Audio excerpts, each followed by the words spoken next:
નમસ્કાર વિદ્યાર્થી મિત્રો, દિવાળી પતી ગઈ. હવે આપણે લાગી જઈશું પાછા કામ ધંધે અને ભણવામાં. બરાબર, તો હવે આજનો ટોપિક તો તમે થંબનેલ જોઈને સમજી ગયા હશો કે બીજ ગણિત થોડો માથાનો ટોપિક આવ્યો. બરાબર, તો એ ટોપિકને આપણે ઘણો સહેલો બનાવી દઈશું. બરાબર છે. કેમ એ ટોપિક અઘરો લાગતો હોય છે તો સમજી લો કે ફાલતુ ચક્કરમાં આપણે પડીએ છીએ કે શું છે, તો સુરેખ સમીકરણ આવ્યા તો એમાં રેખા શું છે અને ચલ શું છે. અને આપણે આ રીતે ગણિત શીખવાની પહેલાં તો પદ્ધતિ જ છોડી દેવાની છે. બરાબર છે. તમે ગણિત મારી જોડે જે શીખી રહ્યા છે એ બધાને ખબર હશે કે ટુ ધ પોઈન્ટ આપણે ગણિત શીખીએ છીએ. કોઈ પણ જગ્યાએ આપણું કામ એટલું છે કે ગમે તે કોમ્પિટિટિવ એક્ઝામ આવે તો એમાં માર્ક્સ લાવવાના છે અને એક્ઝામ દરમિયાન આપણને યાદ આવવું પડે કે આવો ક્વેશ્ચન આવ્યો તો એના સોલ્યુશન કેવી રીતે મારે મેળવવાનું છે.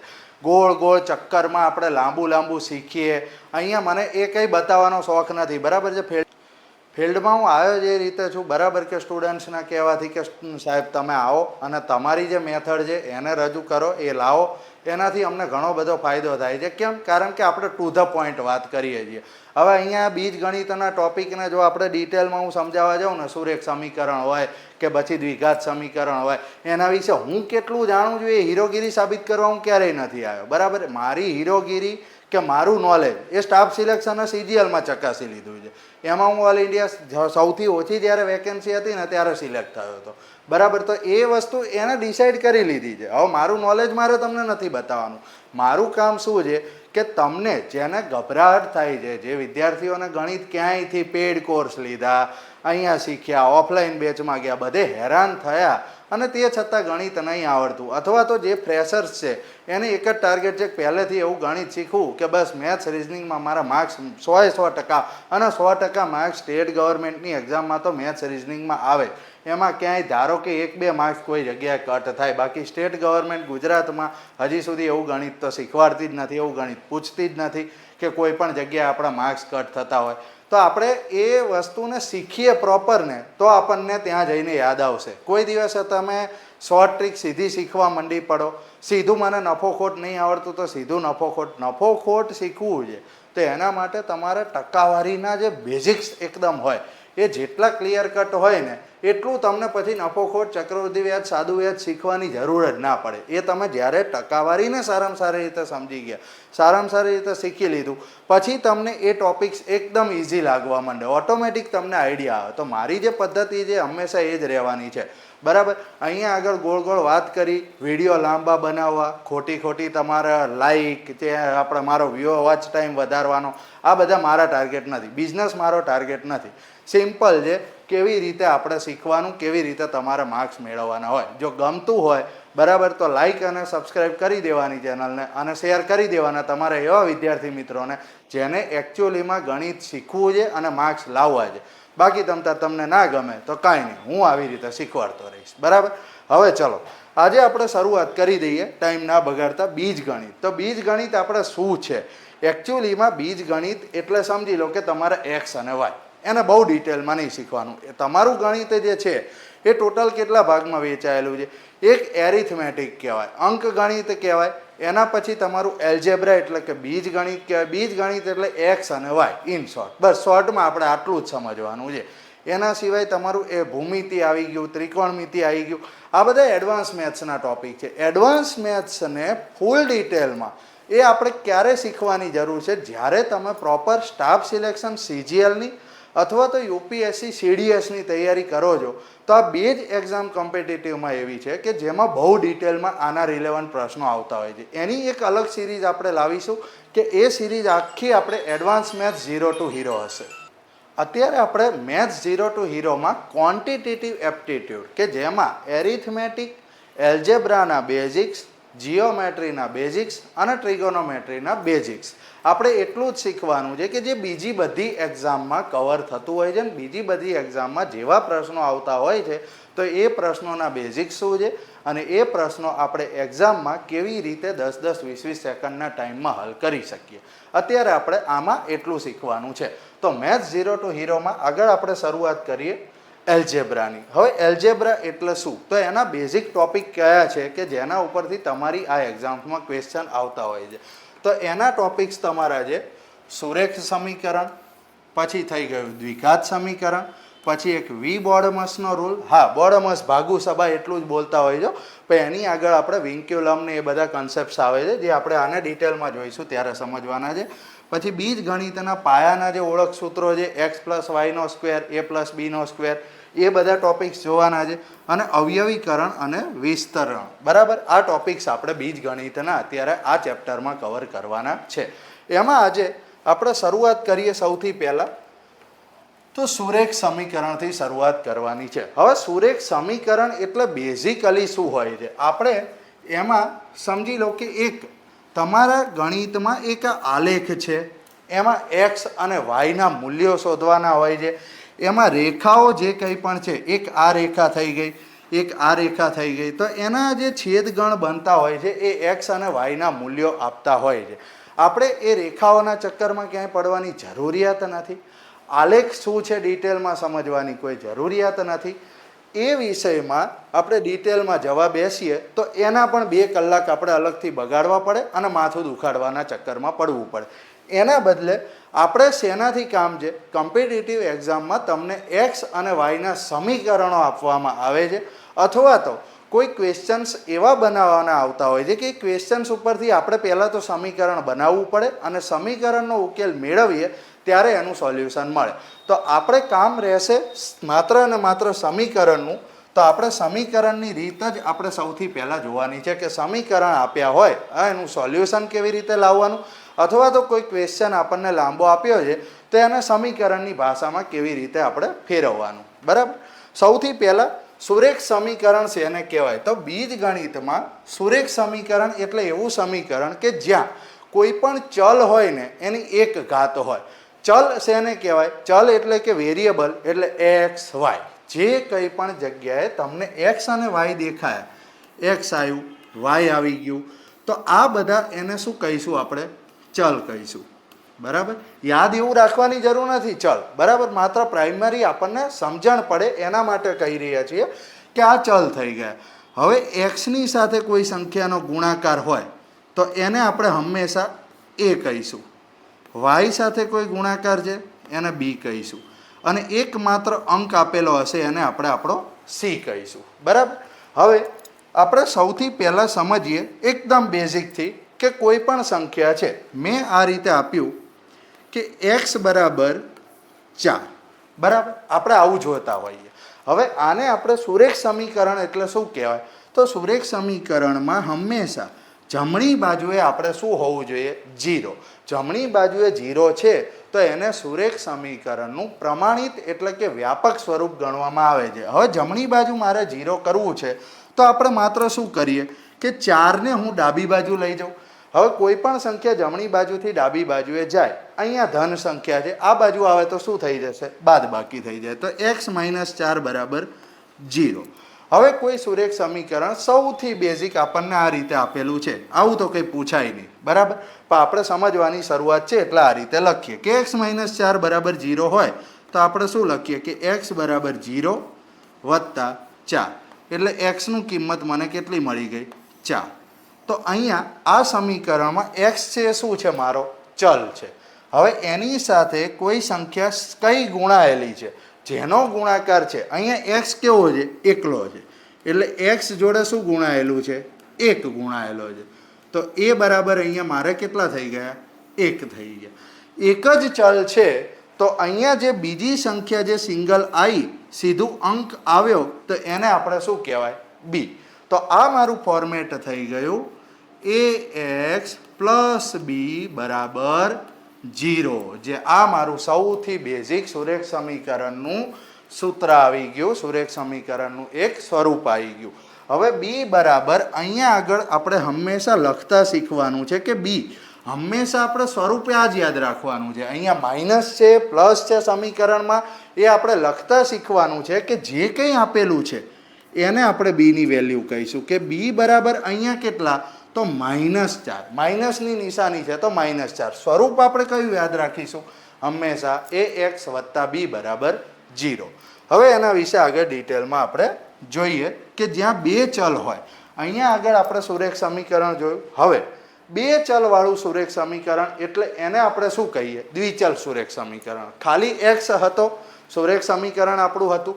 હવે અહીંયા આગળ બે ચલ આવી ગયા તો એને દ્વિચલ સુરેખ સમીકરણ યાદ રાખવાની કોઈ જરૂર નથી. આપણે મતલબ છે એક્સ અને વાય આપેલા છે અને એનું આપણે સોલ્યુશન કેવી રીતે લાવવાનું છે. પણ અહીંયા દ્વિચલ સુરેખ સમીકરણનું સ્વરૂપ શું છે? તો અહીંયા ax plus by plus c બરાબર 0. હવે સીધું આપણી પાસે હોય કે 4x બરાબર 12, તો આપણે કહી શકીએ કે x બરાબર 12 ભાગ્યા 4. તો આપણે x ની કિંમત કેટલી આવી ગઈ? 3. આવું કહી શકાય. અથવા તો x પ્લસ 4 બરાબર 0 હોય તો આપણે કહી શકીએ 4ને સામે લઈ જઈને કે x બરાબર શું આવી ગયું? -4. બરાબર. પણ હવે દ્વિચલ સુરેખ સમીકરણ આપી દીધું છે.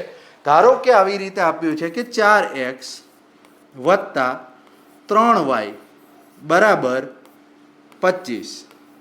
આવી રીતે આપણને આપેલું છે કે 4x વત્તા 3y બરાબર 25. તો હવે આના ઉપરથી આપણે શું x અને y ની કિંમત ધારવાની નથી. ઓપ્શન્સ આપ્યા હોય તો ઓપ્શન ઉપરથી તમે આન્સર આપી શકો, બરાબર છે. બટ આના ક્વેશ્ચન્સ કેવી રીતે આવશે? આના ક્વેશ્ચન્સ ક્યારેય આ રીતે નહીં આવે. ના તો તમારા દાખલા ઉપરથી તમે સમીકરણ બનાવશો તો પણ આવું નહીં બને. 4x પ્લસ 3y બરાબર 25 ખાલી એક સમીકરણ નહીં હોય. દ્વિચલ સુરેખ સમીકરણ એટલે કે જ્યાં બે ચલ હશે x અને y, ત્યાં હંમેશા તમને બે સમીકરણ આપેલા હશે અને એના ઉપરથી x અને y ની કિંમતો આપણે શોધવાની હશે. હવે x અને y ની કિંમતો કેવી રીતે આના ઉપરથી શોધી શકાય? આવું નવું સમીકરણ છે. અહીંયા આગળ આપણે સ્વરૂપ પહેલાં જોઈ લઈએ કે 4x વત્તા 3y બરાબર શું હતું? 25. હવે આને આપણે એવું પૂછાય કે વ્યાપક સ્વરૂપમાં લખો, પ્રમાણિત સ્વરૂપમાં લખો કે દ્વિચલ સુરેખ સમીકરણના સ્વરૂપમાં તમારે લખવાનું આવે તો હંમેશા ખબર છે કે જમણી બાજુ શું બનાવવું પડશે? 0. તો 4x વત્તા 3y માઇનસ 25 બરાબર શું થઈ ગયું? 0. હવે આને લખતા પહેલાં શીખવાનું છે કે એ બરાબર અહીંયા કેટલા થઈ ગયા? એ બરાબર x જોડે જે સંખ્યા ગુણાયેલી છે એ. તો x જોડે કેટલા ગુણાયા છે? 4. તો એ આપણો કેટલો થઈ ગયો? 4. હવે y જોડે કેટલાનો ગુણાકાર છે? 3નો. તો y જોડે ગુણાકાર શેનો છે? b. b નો ગુણાકાર છે તો b બરાબર અહીંયા મારા કેટલા થઈ જાય છે? 3. અને c ની કિંમત જેમ મેં કીધું એમ કે હંમેશા જે લખી છે એ આપણે નિશાનીમાં c ની કિંમત લખીશું. -c કન્ફ્યુઝન ક્રિએટ કરે એ રીતે આપણે લખવાનું નથી. તો તમારું જે સમીકરણનું જે પ્રમાણિત સ્વરૂપ છે એ કયું છે? ax plus by plus c બરાબર 0. આ સ્વરૂપમાં તમારે લખવાનું છે. તો આ તમારી a ની કિંમત 4 આવી, b ની કિંમત 3 આવી, c બરાબર -25 આવ્યા. આ વસ્તુ આપણે લખતા શીખી ગયા.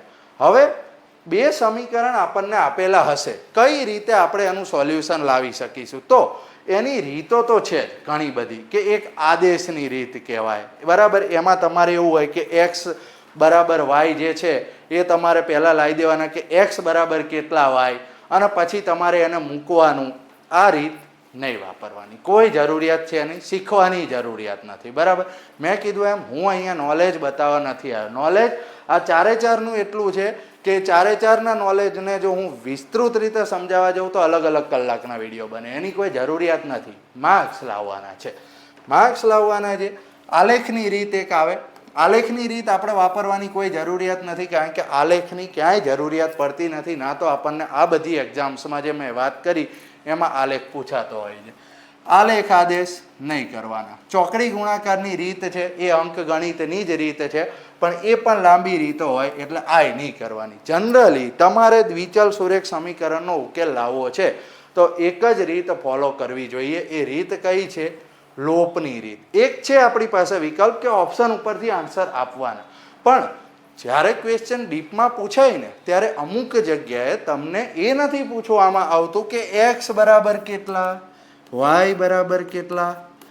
આવું હશે તો આપણને એવું થશે કે ચલો હું x અને y આમાં મૂકીને જોઈ જાઉં કે મારું સમીકરણ જામી જાય તો એ x અને y ની કિંમતો છે, સાચું થઈ જશે, બરાબર છે.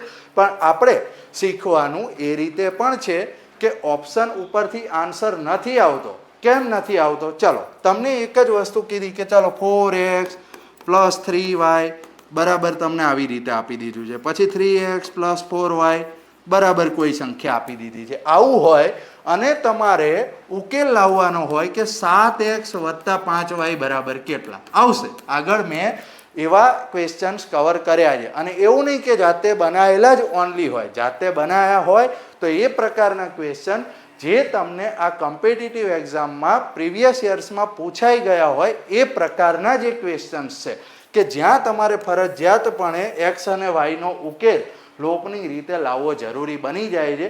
એ પ્રકારના ક્વેશ્ચન આગળ આવશે, બરાબર. અને એ જ ક્વેશ્ચનનું સોલ્યુશન લાવવા માટે જરૂરી છે કે લોપની રીત સૌથી સરળ છે, તો લોપની રીત આપણે સારામાં સારી તૈયાર કરવાની છે.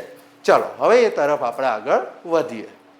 લોપની રીત, બરાબર. આપણને કામ ક્યાં આવે? સૌથી પહેલાં એકદમ બેઝિક ક્વેશ્ચન જોઈશું કે આપણને સમીકરણ બનાવતા ફાવવા જોઈએ કે સમીકરણ આપણે બનાવવાના કેવી રીતે છે અને એનો ઉકેલ કેવી રીતે લાવવાનો છે. સૌથી પહેલાં અહીંયા શું આપ્યું છે કે બે સંખ્યાઓ છે જેનો સરવાળો 34 છે અને બાદબાકી 12 છે. બંને સંખ્યાઓની કિંમત શોધો. શોર્ટ ટ્રીક ખબર જ છે આપણને કે બેનો સરવાળો કરીને 2 વડે ભાગો એ મોટી સંખ્યા, બાદબાકી કરીને 2 વડે ભાગો એ નાની સંખ્યા, બરાબર છે. આ રીતનું જ્યાં દેખાય ત્યાં એ આપણે એ જ રીતે કરવાનું છે, બરાબર. પણ અહીંયા આપણે શોર્ટ ટ્રીક નહીં, અહીંયા આપણે બેઝિક કન્સેપ્ટ ક્લિયર કરી રહ્યા છીએ કે સમીકરણ એકદમ બેઝિક્સથી બનાવવા છે તો એ આપણને આવડી ગયા તો એનાથી આપણને મોટા સમીકરણ બનાવતા આવડી જશે. હવે શું છે? બે સંખ્યાઓનો સરવાળો. બે સંખ્યાઓ, ધારો કે પહેલી સંખ્યા મારી x છે, બીજી સંખ્યા મારી y છે. બંનેનો સરવાળો કેટલો આપ્યો છે? 34 છે. તો આ મારું દ્વિચલ સુરેખ સમીકરણ બની ગયું, સમીકરણ નંબર 1. હવે બાદબાકી આપણને કેટલી આપી છે? 12 આપી છે. તો x માઇનસ y બરાબર કેટલા આપ્યા છે? 12. આ મારું બીજું સમીકરણ બની ગયું છે. હવે જ્યારે આ સમીકરણમાં આપણને લોપની રીત કહેવામાં આવે તો એનો મતલબ શું છે કે સમીકરણમાં ડાબી બાજુનો જે છે એ સરવાળો કરવાનો છે, જમણી બાજુનો સરવાળો કરવાનો છે અને કોઈ પણ એક ચલ આમાંથી લોપ એટલે કે અદ્રશ્ય બાદ કરી દેવાનો છે, ઉડી જવો જોઈએ. તો એ ક્યારે ઉડશે? અહીંયા જો હું બંને સમીકરણનો સરવાળો કરું, ડાબી બાજુનો સરવાળો બરાબર જમણી બાજુનો સરવાળો, તો અહીંયા જો હું એનો સરવાળો કરવા જાઉં તો x વત્તા x કેટલા આવી જાય? 2x. અને પ્લસ y માઇનસ y તો કેટલા આવી જશે? પ્લસ y માઇનસ y બરાબર 0. તો વત્તા 0 બરાબર 34 અને 12 કેટલા થઈ ગયા? 46. આટલા થઈ ગયા. તો હવે 2x બરાબર કેટલા આવી જાય મારી પાસે? 46. તો x બરાબર 46 ભાગ્યા 2 એટલે કે કેટલા આવી ગયા? 23.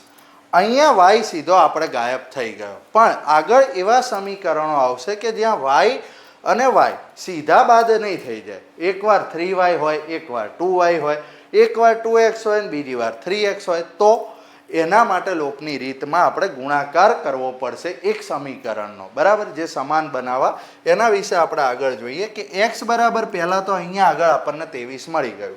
તો હવે આ xની કિંમત કોઈ પણ એક સમીકરણમાં મૂકીશું એટલે આપણને y મળી જશે. તો x માઇનસ y બરાબર અહીંયા કેટલા આપ્યા છે? 12. xની કિંમત મને ખબર છે કેટલી છે? 23. માઇનસ y બરાબર કેટલા થઈ જાય? 12. તો હવે 23ને હું જો સામે લઈ જાઉં તો માઇનસ y બરાબર 12 માઇનસ 23 એટલે કે માઇનસ y બરાબર મારા કેટલા આવી જાય? માઇનસ 11. માઇનસ માઇનસ ઉડી ગયા તો yની કિંમત મને કેટલી મળી ગઈ? 11. તો આ રીતે x અને y શોધી શકીએ આપણે લોપની રીતથી. બાકી મેં કીધું એમ કે આવો દાખલો હોય ઓપ્શનથી કરાય અને ઓપ્શનની જરૂર નથી, સીધો સવાલ છે કે બેયનો સરવાળો કરો, 2 વડે ભાગી નાખો, 46 ભાગ્યા 2 એટલે x મળી ગયો, બાદ બાકી કરો 22 ભાગ્યા 2 એટલે તમારો y મળી જાય. એ અત્યારે લોપની રીત શીખવામાં આપણે આગળ જોઈએ થોડું ડિટેલમાં. જેમ અહીંયા આ ક્વેશ્ચન છે. હવે આ ક્વેશ્ચન છે કે 3x પ્લસ 2y બરાબર 29 છે, 2x પ્લસ 3y બરાબર 26 છે. તો x અને y ની કિંમત શોધો. હવે આમાં આપણે શું કરવાનું? હવે અહીંયા 3x પ્લસ 2y બરાબર કેટલા છે? 29 છે. 2x પ્લસ 3y બરાબર કેટલા છે? 26 છે. આવું આપેલું છે. હવે અહીંયા જો હું સીધો સરવાળો કે બાદબાકી કરવા જઈશ તો મને અહીંયા 2y છે ને અહીંયા 3y છે, અહીંયા 3x છે ને અહીંયા 2x છે, તો સોલ્યુશન તો પોસિબલ નથી. જો હું આની બાદબાકી કરું તો મારું પાછું ત્રીજું સમીકરણ આવે કે ચલો હું બાદબાકી કરી નાખું. તો 3x માંથી 2x ગયા તો શું આવશે? x. 2y માંથી 3y ગયા તો પાછું શું આવે? -y.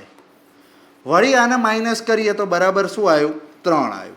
તો આ મારું ત્રીજું સમીકરણ. પણ અહીંયા x અને y નો સીધો ઉકેલ નથી મળી જતો. વળી પાછું આપણે આ સમીકરણને એક જગ્યાએ તો યુઝ કરવાનું રહે.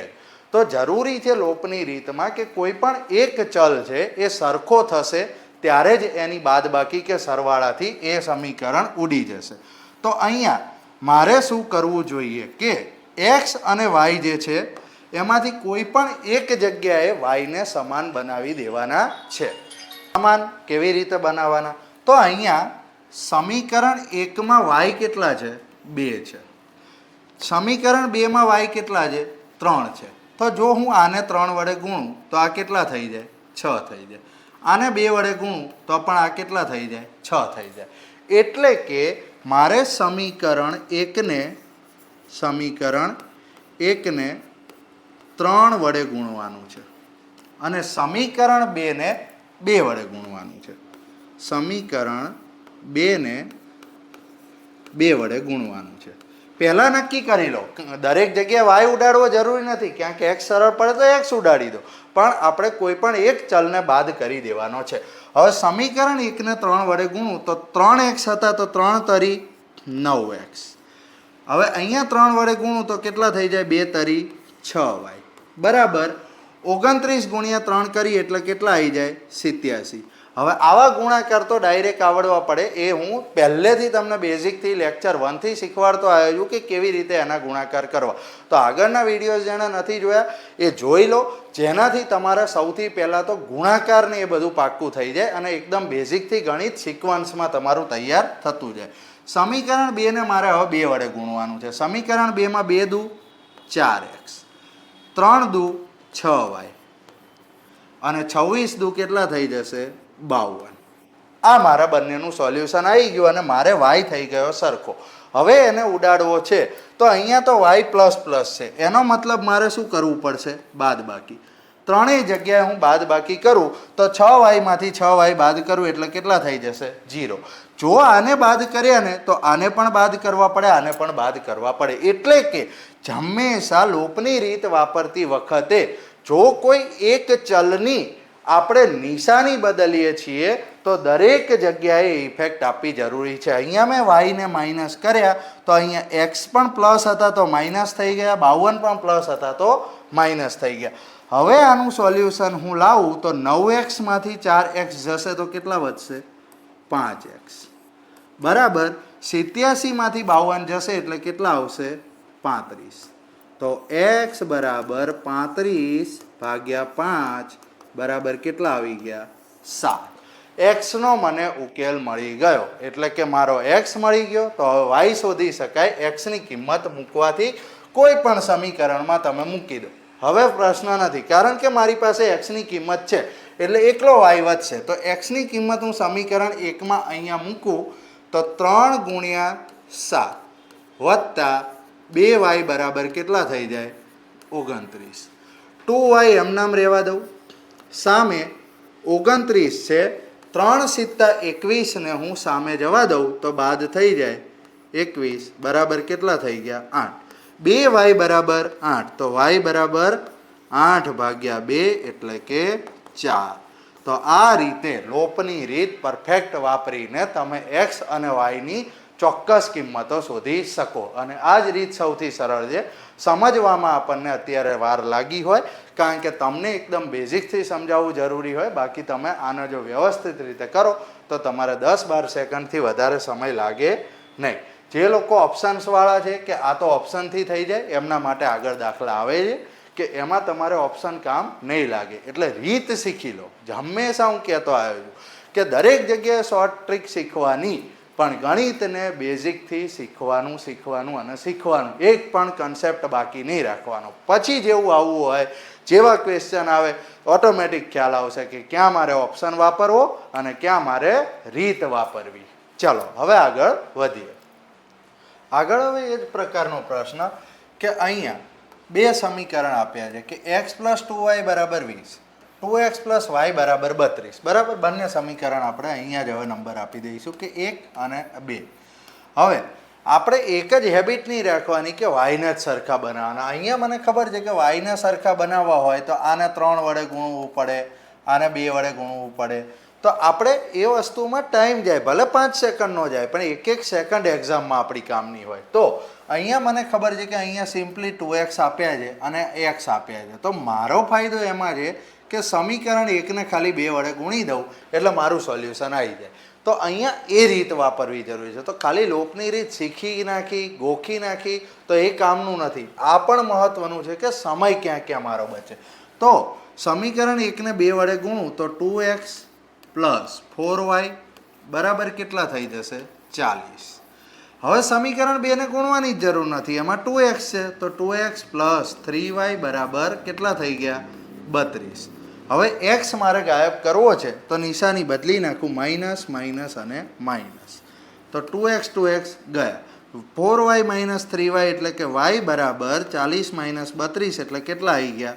8. સીધું આવી ગયું. હવે વાયની વેલ્યુ શેમાં મૂકવાથી સરળ પડે? અહીંયા મૂકવું તો મારે શું થાય કે અહીંયા 2 વડે ભાગવાની હજી માથાકૂટ રહેશે. અહીંયા x એકલો જ આપ્યો છે તો એને ત્યાં મૂકવામાં વધુ ફાયદો છે. તો x વત્તા 2y એટલે કે વાયની વેલ્યુ 8 છે એટલે કે 2y એટલે 2 ગુણ્યા 8 16 બરાબર કેટલા થઈ ગયા? 20. તો x બરાબર 20 માઇનસ 16 એટલે કેટલું સોલ્યુશન આવ્યું? 4. બસ આ રીતે ધીમે ધીમે હું તમને હવે સ્પીડ તરફ લઈ જઈશ કે પહેલાં તો આપણે એકદમ બેઝિક શીખી ગયા, હવે સ્પીડ કેવી રીતે, એના પછી આવશે સ્ટેજ આપણું કે એક્ઝામમાં અટેમ્પ્ટ કેવી રીતે કરવો કે જેથી આના સોલ્યુશન આપણા 5-5 સેકન્ડ સુધી 10-10 સેકન્ડ સુધી કેવી રીતે ખેંચી શકાય. હવે અહીંયા છે, અહીંયા પણ એ જ પ્રકારે છે. 4x પ્લસ 2y બરાબર 42, x પ્લસ 3y બરાબર કેટલા છે? 33. તો સમીકરણ 1. આ બધું પણ એક્ઝામમાં લખવાની જરૂર નથી કે સમીકરણ 1 અને 2. જો સીધું સોલ્યુશન જેટલું ફાવે એટલું તમે કરતા જાઓ. હવે શું કરવાનું છે? અહીંયા x પ્લસ 3y છે, અહીંયા મારે કેટલું? 4x છે તો અહીંયા મારે કેટલા વડે ગુણી નાખવાનું? 4 વડે. ફટાફટ લખી નાખો કે 4x વત્તા 2y બરાબર કેટલા થઈ જશે? 42. અહીંયા આગળ 4 વડે ગુણું તો 4x વત્તા 4 તરી 12y બરાબર 33 ગુણ્યા 4 એટલે કે 132. આ કેવી રીતે 132 ડાયરેક્ટ ફાવશે? તો મેથ 0 to 0 એના માટે જોવાનું છે ને પહેલેથી. તો એમાં દરેક વસ્તુ આવી ગઈ છે, માઇનસ માઇનસ અને માઇનસ. આ કરી નાખ્યું, આ બે ઉડી ગયા. 2y માઇનસ 12y એટલે કેટલા થઈ ગયા? માઇનસ 10y બરાબર 42 માંથી 132 જાય એટલે કેટલા આવે? માઇનસ 90. તો y બરાબર કેટલા થઈ ગયા મારા? 9. આ આવી ગયા. y બરાબર 9 મારે અહીંયા મૂકી દો. 3 9 કેટલા થઈ જશે? 27. 27 સામે જશે 33 માઇનસ 27 તો x બરાબર કેટલા આવી ગયા? 6. તો આ રીતે ધીમે ધીમે આપણું સ્પીડ ઇમ્પ્રૂવ થાય. બરાબર. તો આનું સોલ્યુશન સરળતાથી કરી શક્યા. હજી એક આપણે સમ જોઈ લઈએ, એના પછી આપણે આગળ કન્સેપ્ટ અને ડિટેલ PYQ તરફ આપણે જઈશું. 7x વત્તા 9y બરાબર 62 છે, 5x વત્તા 7y બરાબર 46 છે. ટિપિકલ ગણતરીઓ સહેલી કેવી રીતે બતાવવી અત્યારે ફરીથી એક વખત આપણે જોઈ લઈશું કે અહીંયા 7 છે, અહીંયા 9 છે, અહીંયા 7 છે, અહીંયા 5 છે. તો સ્વાભાવિક રીતે અહીંયા x જોડેનું થોડું સરળ રહેશે કે અહીંયા સમીકરણ 1 ને હું 5 વડે ગુણું, સમીકરણ 2 ને હું 7 વડે ગુણું. 5 સિત્તા કેટલા થઈ જશે? 35x. 9 પંચા કેટલા થઈ જશે? 45y બરાબર 62 ગુણ્યા 5 ડાયરેક્ટ કેવી રીતે? 60 પંચા 300 અને 2 ગુણ્યા 5 એટલે 10 તો 310. સમીકરણ 2 ને મારે 7 વડે ગુણવાનું છે. 5 સિત્તા કેટલા થઈ જશે? 35x. 7 ગુણ્યા 7 કેટલા થઈ જશે? 49y પ્લસ 7 ગુણ્યા 46 થોડું અઘરું લાગે બરાબર, એને પણ સહેલું બનાવી દઈએ આપણે. તો 46 ગુણ્યા 7 કરવું છે તો તમારા માઇન્ડમાં જ થઈ જવું જોઈએ અને ક્વિકલી આન્સર આવવો જોઈએ ફ્રેક્શન ઓફ સેકન્ડમાં. કેવી રીતે?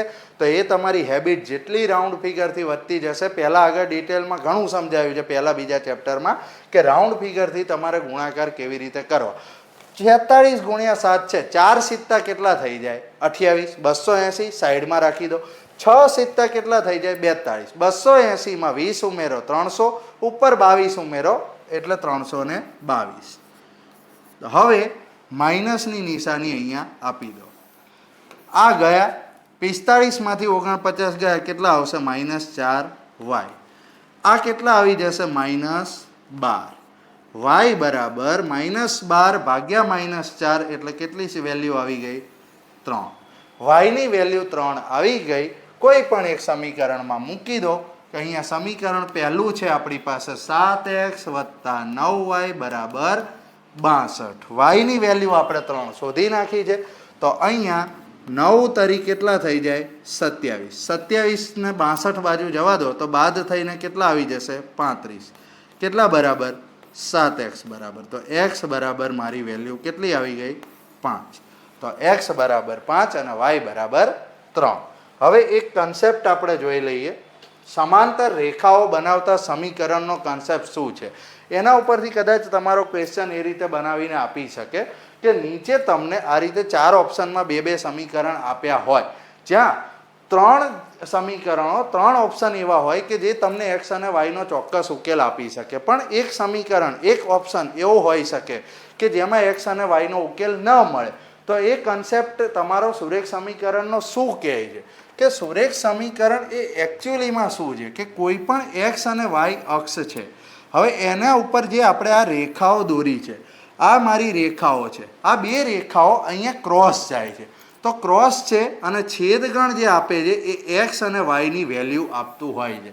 પણ કોઈ આલેખમાં જ્યારે પણ 2 રેખાઓ આવી રીતે જઈ રહી છે, આ 2 રેખાઓ અનંત સુધી હજી આપણે ખેંચતા રહીશું, આને પણ હું અનંત સુધી ખેંચતો રહીશ, તો આ રેખાઓનો છેદગણ બનશે જ નહીં. કેમ? કારણ કે આ બંને રેખાઓ એક જ દિશામાં ચાલી રહી છે, સમાંતર રેખાઓ. તો સમાંતર રેખાઓ બનાવતા સમીકરણ ક્યારે આવે? તો અહીંયા આગળ આને હું સમીકરણ 1 કહું, આ સમીકરણ મારું 2 થઈ ગયું. તો અહીંયા x જોડે જે સમીકરણ 1 માં ગુણાયેલું છે એ શું છે? a1. અહીંયા y જોડે જે ગુણાયેલું છે એ શું છે? b1. અને આ જે 62 જે કિંમત છે કઈ છે? c1. અહીંયા સમીકરણ 2 માં x નો જે સહગુણક છે એને આપણે શું કહીશું? a2. y નો સહગુણક છે એ શું કહીશું આપણે? b2. અને આ જે છે એને શું કહીશું આપણે? c2. હવે a1 ના છેદમાં a2. અહીંયા હું લોપની રીત વાપરવા જાઉં કે સમીકરણ 1 ને હું 2 વડે ગુણી નાખું તો 12x થઈ ગયા, વત્તા શું થઈ ગયા? 4y થઈ ગયા, અને 62 દુ કેટલા થઈ ગયા? 124. હવે હું લોપની રીત વાપરું કે અહીંયા માઇનસ માઇનસ કરવા જાઉં તો 12x પણ ઉડી જાય અને 4y પણ ઉડી જાય. 2 ચલ ઉડી જશે એક સાથે. તો પછી એની વેલ્યુએશન કેવી રીતે મળશે? અને 124 માઇનસ આપણે 57 કરવા જઈએ તો 67. 0 બરાબર 67. આ ઇક્વલ થયું? નથી થયું. એનો મતલબ શું છે કે આના ચલનો ઉકેલ શોધવો શક્ય નથી. x અને y નો ઉકેલ આ સમીકરણો આપી શકતા નથી. અહીંયા a1 ના છેદમાં a2 કરીએ તો 6/12 એટલે 1/2 થઈ ગયું. 2/4 બરાબર પણ 1/2 થઈ ગયું. એટલે કે a1 ના છેદમાં a2, b1 ના છેદમાં b2 આ મળી જાય છે. પણ હું અહીંયા 62/57 કરું છું તો એની વેલ્યુ મને એના બરાબર મળતી નથી. એટલે કે a1 ના છેદમાં a2 બરાબર b1 ના છેદમાં b2 છે, but that is not equal to c1/c2. તો અહીંયા આગળ જ્યારે પણ આવી શરત છે તો આ સમીકરણો શું કહે છે? આવા સમીકરણો સમાંતર રેખાઓ બનાવે છે. કોઈ પણ જગ્યાએ આના ઉપરથી ક્વેશ્ચન આવે તો તમારો મેક્સિમમ એ રીતે આવી શકે કે સમાંતર રેખાઓ બનાવતા સમીકરણો કયા છે. એનો મતલબ એટલો સમજવાનો કે જ્યાં ઉકેલ મેળવવો શક્ય નથી x અને y નો. આવી શરતો ડિટેલમાં ભણવાની એની કોઈ જરૂર છે નહીં. આપણે માત્ર અને માત્ર એટલું જ ત્યાં ચેક કરવાનું છે કે a1/a2 જોઈ લો, વેલ્યુ આ b1/b2 બરાબર મળી જાય છે, ઉકેલ મળવાનો નથી. તો એ ઓપ્શન આપણો શું કહે છે? સમાંતર રેખાઓ બનતા સમીકરણો આપે છે. બરાબર? આ એક કન્સેપ્ટ જોઈ લીધો. હવે આ જે કન્સેપ્ટ છે એ આપણને ક્યાં ક્યાં કામ આવે? સમીકરણો ક્યાં ક્યાં બનાવવાના આવે અને સમીકરણ પરથી એનો ઉકેલ આવા ક્વેશ્ચનનો પણ આપણે આપવાનો આવે. તો અહીંયા આગળ શું છે,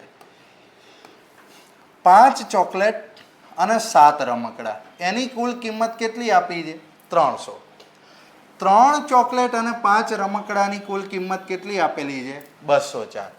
અને એક ચોકલેટની કિંમત શોધો. હવે જે લોકો થોડું ઘણું ભણે છે તો કે સાહેબ આ તો આમાં મૂકી દઈએ આપણે, તો એના ઉપરથી મને સરળતાથી મળી જાય કે કયા ઓપ્શન ઉપરથી સાચો. સાચી રીત છે, નો ડાઉટ, બરાબર, એમાં કંઈ ખોટું નથી.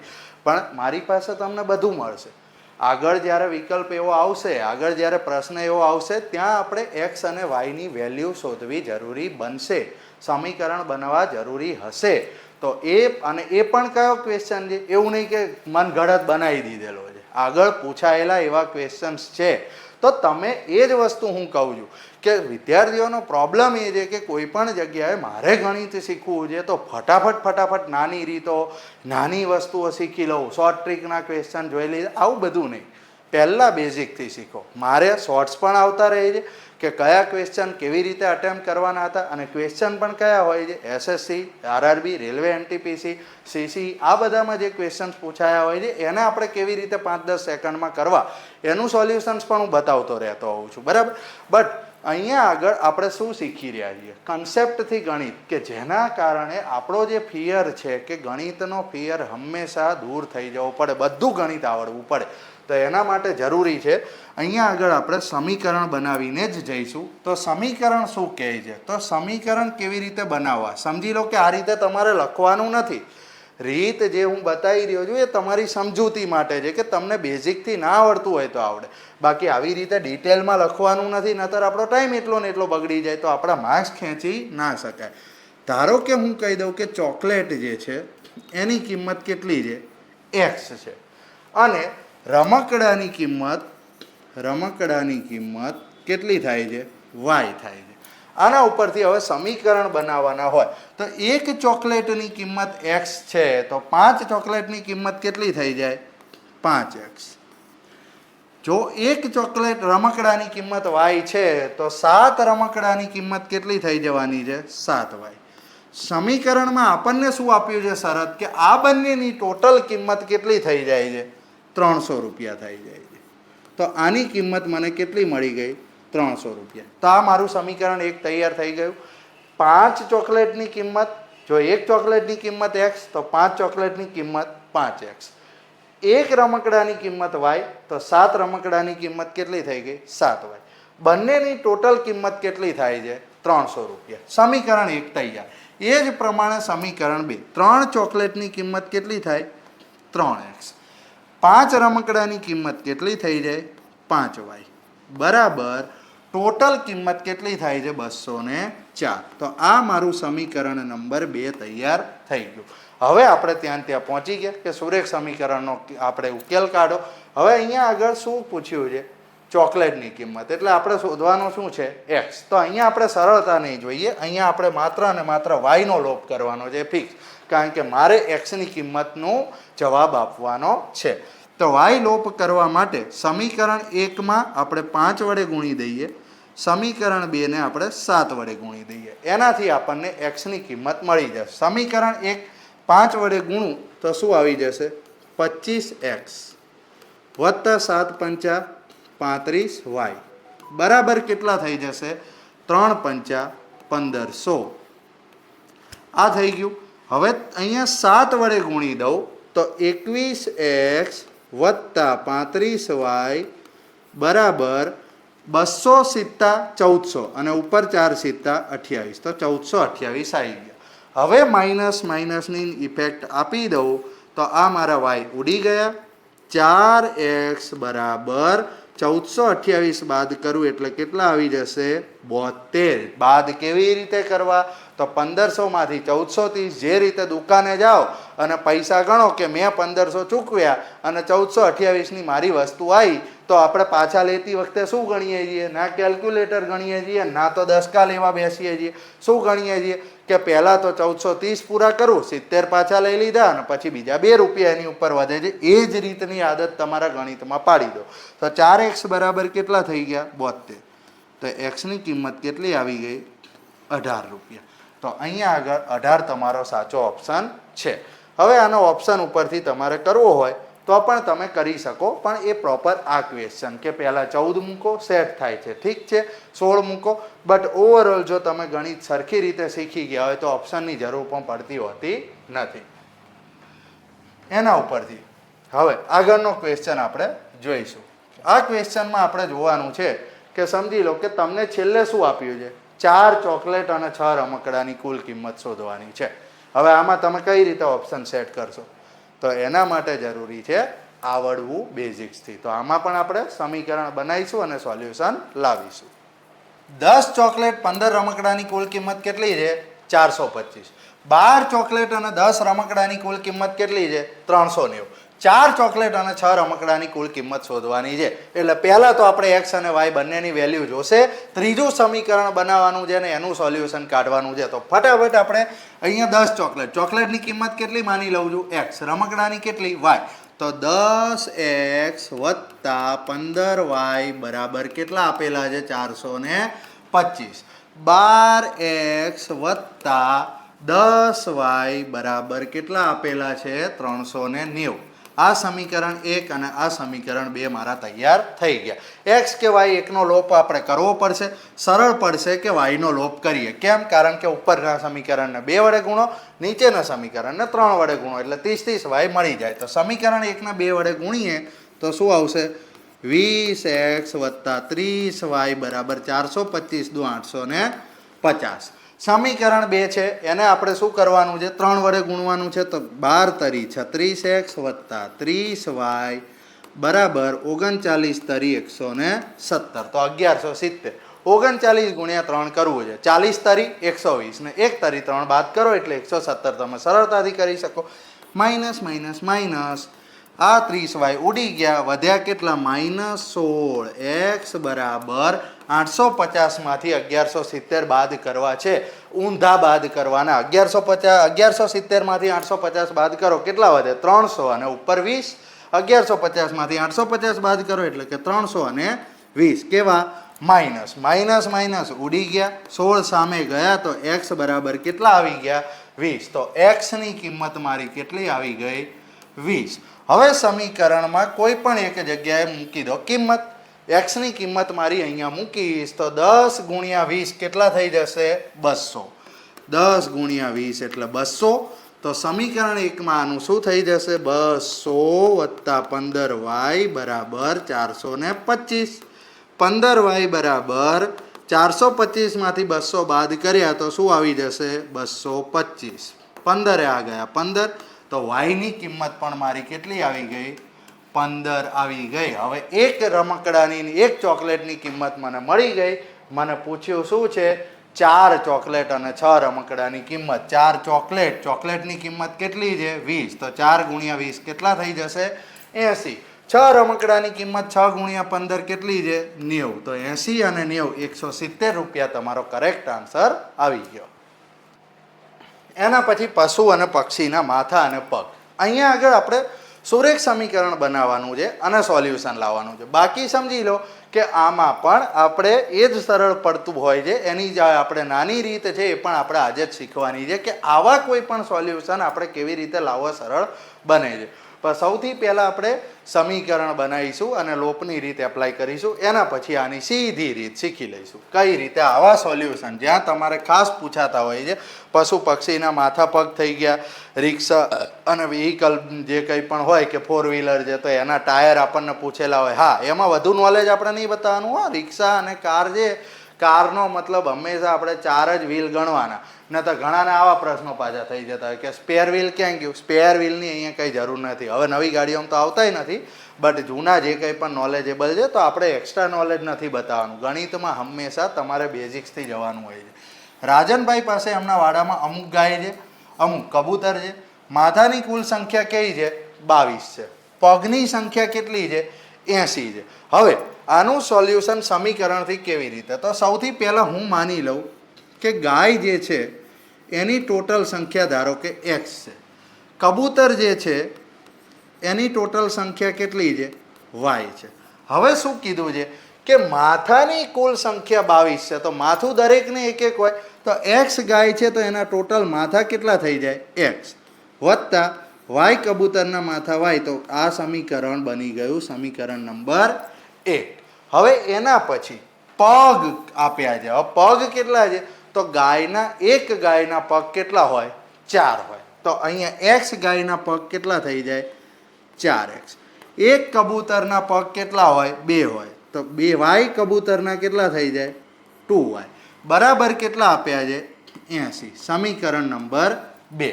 હવે સમીકરણને આપણે સરખા બનાવો. તો y ને સરખા બનાવવા હોય તો સમીકરણ 1 ને આપણે કેટલા વડે ગુણવું પડે 2 વડે. તો 2x વત્તા 2y બરાબર કેટલા થઈ જશે 44.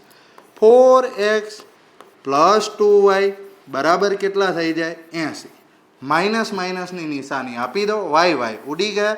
-2x બરાબર -36. તો x ની કિંમત -2 ને ભાગશો -2 વડે -36 ને એટલે શું આવે 18. અને અહીંયા આગળ શું પૂછ્યું છે ગાયની કુલ સંખ્યા. તો ગાયની સંખ્યા કેટલી આવી ગઈ 18.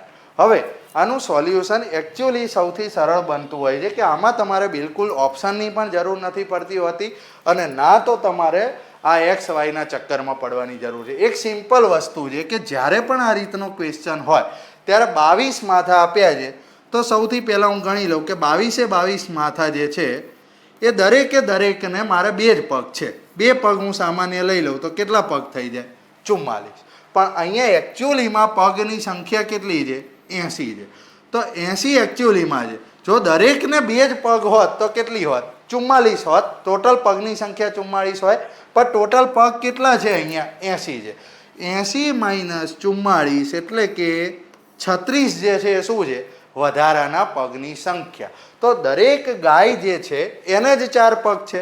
હવે દરેક ગાયના આપણે કેટલા પગ ઓલરેડી લઈ લીધા હતા 2 પગ લઈ લીધા હતા. પણ 36 વધારાના પગ હજી મળ્યા.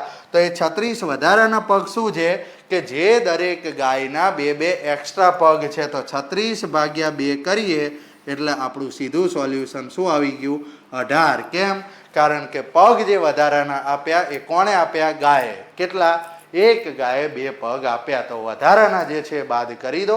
36 ભાગ્યા 2 એટલે 18 તમારું સીધું સોલ્યુશન આવી જાય. બરાબર. તો આગળના જે ક્વેશ્ચન છે હવે એમાં આપણે સીધું આ જ રીતે એપ્લાય કરી લઈએ કે કેવી રીતે આ રીતે આપણને સરળ પડતી હોય છે. અહીંયા આપણે એક્સ અને વાય નથી બનાવવું. સુરેખ સમીકરણ હવે આપણે સફિશિયન્ટ શીખી ગયા. હવે અહીંયા શું છે અર્જણભાઈ પાસે કેટલાક વાઘ છે કેટલીક ચકલી છે. માથાની કુલ સંખ્યા કેટલી છે 120 છે. પગની સંખ્યા કેટલી છે 320 છે. તો વાઘની સંખ્યા શોધો. 120 માથા છે. દરેકના હું 2 પગ ગણી લઉં કેટલા થઈ જાય 240. પણ પગ ટોટલ કેટલા છે 320. તો વધારાના કેટલા પગ આવ્યા 80. એ કોના હોય 80 ભાગ્યા 2 એટલે 40. 40 કોણ હોય વાઘની સંખ્યા 40 હોય. તો આ શોર્ટ રીતથી જ તમારે પતાવવાનો. આના માટે ક્યારેય તમારે એક્સ વાયના સમીકરણ બનાવવાના નથી. વિવેક પાસે કુલ 200 વાહન છે.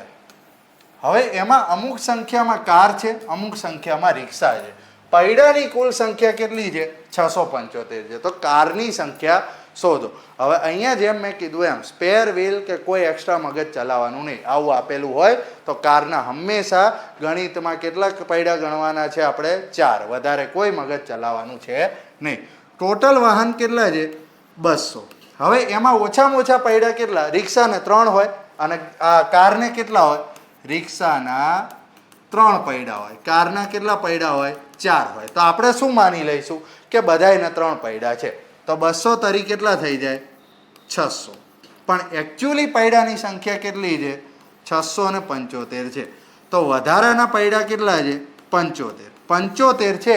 તો એ શું થઈ ગઈ કારની સંખ્યા. 2 વડે ના ભાગ્યું. કેમ? અરે એવું નહીં.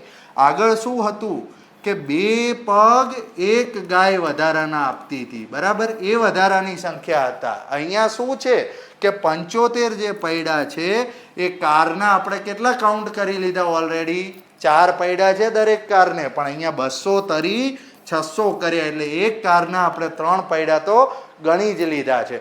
એટલે 75 જે વધારાના આવ્યા એ દરેક કારનું કેટલું પૈડું ગણ્યું 1 પૈડું. એટલે 75 જે વધારાના પૈડા છે શું છે કારની સંખ્યા. તો આ સીધું સોલ્યુશન તમારું આવી ગયું.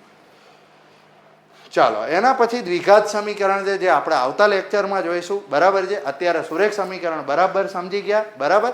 તો આપણે આ જ રીતે chapter by chapter step by step તમારા ગણિતને ખૂબ ઊંચાઈઓ સુધી લઈ જવાનું છે.